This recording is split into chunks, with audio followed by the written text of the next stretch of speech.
Gap year tuh apa sih? Enak gak sih gap year? Duh, aku kok takut gap year ya. Halo, aku Mulki Saditya. Di sini aku mau sharing sedikit pengalaman aku dan juga cerita aku sebagai anak gap year dan sekarang menjadi mahasiswa semester 3 di Universitas Gadjah Mada. Oke, sebelum masuk ke intinya, aku mau ngasih tahu dulu nih, gap year tuh apa sih? Jadi, gap year adalah tahun jeda, di mana biasanya diambil oleh pelajar dari tingkat sekolah menuju perkuliahan. Contohnya gini, aku adalah siswa di SMA lulusan tahun 2022 dan aku mulai masuk kuliah di tahun 2023. Nah, jeda antara 2022 dan juga 2023 adalah gap year. Biasanya dalam satu periode atau satu tahun. Oke, di sini aku mau sharing nih pengalaman aku, keuntungan aku memilih untuk gap year dan juga kekurangan atau kerugian yang aku dapatkan setelah aku mengambil gap year. Jadi, untuk teman-teman ketahui, aku adalah siswa lulusan tahun 2021 dan aku mulai kuliah di tahun 2022. Aku memutuskan untuk gap year di tahun 2021 setelah aku mengikuti berbagai ujian seperti UTBK dan juga mandiri. Aku udah ngikutin UTBK dan juga mandiri dan bisa dibilang tidak ada yang menerima aku atau aku tidak lolos seleksinya. Hingga aku memutuskan untuk gap year.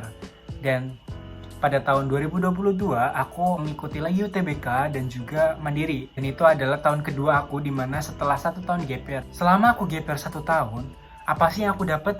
Yang pertama, selama 1 tahun masa gap year, aku bisa mengeksplor hal-hal baru. Hal-hal baru yang dimaksud di sini adalah aku bisa mencoba pengalaman bekerja atau mencoba di bidang lain. Untuk aku sendiri, selama aku gap year di tahun 2021, aku memilih untuk bekerja. Karena aku berpikir dalam waktu yang cukup lama, selama 12 bulan kurang lebih, itu aku bisa mengambil keuntungan, yaitu bisa mencari uang untuk sendiri. Dan itu nantinya bisa digunakan untuk keperluan mendaftar di ujian tahun depannya. Yang kedua, selain bekerja, aku juga bisa dibilang belajar di bidang lain.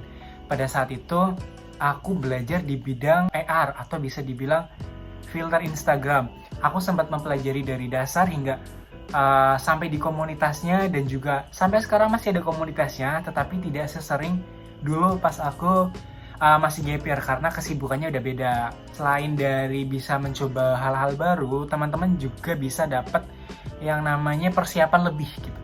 Karena dibanding anak SMA kelas 12 dibandingkan dengan teman-teman yang gap year, waktu untuk teman-teman belajar itu lebih lama. Kayak aku gap year 1 tahun, berarti masa belajar aku untuk mencoba tahun depan itu lebih lama dan juga bisa lebih matang persiapannya.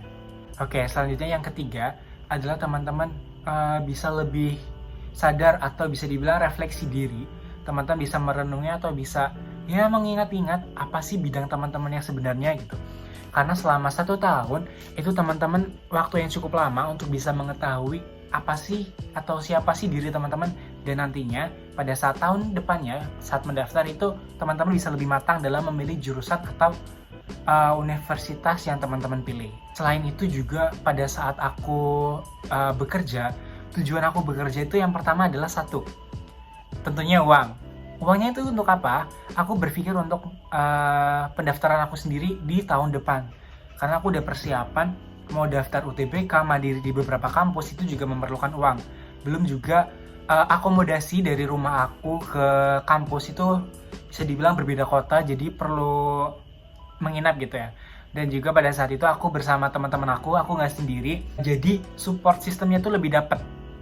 Dimana pas waktu itu aku ada sekitar 4 orang teman-teman aku yang gap year juga. Teman-teman aku ini dia dia belum mendapatkan kampus pada saat itu dan kita memutuskan untuk gap year bersama. Selama masa gap year tersebut, kita sudah bekerja, menyempatkan waktu, entah itu malamnya atau waktu senggangnya itu untuk belajar bareng. Entah itu dari video call atau cuma nanya-nanya di WhatsApp gitu. Karena mereka kerja sendiri, kita punya tujuan untuk UTBK bareng dan juga mandiri bareng. Oke, itu adalah kelebihan yang aku dapatkan selama aku gap year, selama 1 tahun dari 2021 hingga 2022. Selanjutnya kita bakal beralih ke kekurangan. Apa sih kelemahannya dari gap year? Atau apa sih yang aku sesalin saat aku memilih gap year gitu? Yang pertama, kekurangannya itu bisa dibilang ini masih general, dimana kekurangan itu yang pertama adalah pressure dari teman-teman masing-masing, pressure dari lingkungan, entah itu keluarga atau lingkungan rumah itu banyak banget pressure, karena di situ semua orang tuh tahu aku memutuskan untuk tidak kuliah selama 1 tahun, dan banyak yang bilang kalau gap year itu kan pengangguran. Padahal ya betul juga, tapi nggak juga, karena waktu itu aku juga ngisi buat kerja kan. Jadi nggak bisa dibilang pure pengangguran. Oke, yang pertama itu tadi pressure, karena bisa dibilang dari diri teman-teman masing-masing itu, aku ngelihat teman-teman aku yang udah kuliah itu juga pressure. Itu tekanan bagi aku, kayak aduh kok dia udah kuliah tapi aku belum gitu. Tapi di sisi lain ada teman-teman aku juga yang satu perjuangan gitu, jadi nggak ngerasa sendiri, dan itu jadi salah satu penguat buat aku semakin semangat belajar, semakin semangat cari uang buat ujian di tahun depannya gitu. Yang pertama adalah pressure. Yang kedua adalah karena pressure tersebut ya, itu mengakibatkan kita tuh merasa tertinggal. Kayak tadi aku bilang, kok dia udah kuliah aja ya, itu bisa dibilang iri. Dan setelah teman-teman semisalkan masuk di tahun selanjutnya, mungkin ada yang bilang tertinggal 1 tahun, karena 1 tahun itu adalah gap year dibandingkan dengan teman-teman satu angkatannya. Tapi dalam kenyataannya, saat aku masuk di kuliah setelah gap year 1 tahun tersebut, nggak sedikit teman-teman aku yang satu angkatan selama satu SMA. Jadi nggak cuma sedikit, atau bisa dibilang lumayan banyak teman-teman yang gap year juga atau semi gap year itu baru masuk kuliah. Jadi aku di situ nggak ngerasa sendiri, nggak ngerasa paling tua, nggak ngerasa minder walaupun awalnya gitu. Tapi di situ karena ada teman-teman yang satu nasib, bisa dibilang baru masuk tahun itu, ya adalah sedikit percaya diri meningkat.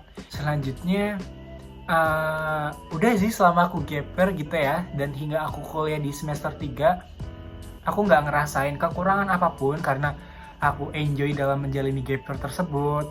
Kemudian ada teman-teman aku yang dukung. Waktu itu aku ingat banget, itu ada Mailin, Anik, Zidan, sama Isabil.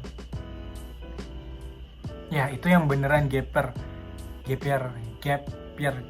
Ada teman-teman aku yang lain, dia udah kuliah tapi mau ikut jalan-jalan aja, mau kayak ngedukung bareng, karena ya bisa dibilang satu SMA gitu ya, lumayan deket.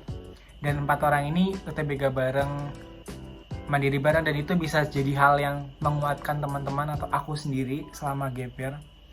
Terus ada dukungan keluarga juga, walaupun sepenuhnya aku ngerasa gagal gak kuliah tahun itu, tapi masih ada dukungan di mana aku harus berusaha lagi di tahun depannya, di tahun 2022. Dan ya alhamdulillahnya aku bisa lolos dan juga keterima di kampus yang aku pilih sendiri, di jurusan yang aku pilih tentunya. Semoga teman-teman yang belum tahu apa itu gap year bisa lebih tahu mengenai keuntungannya atau kekurangannya.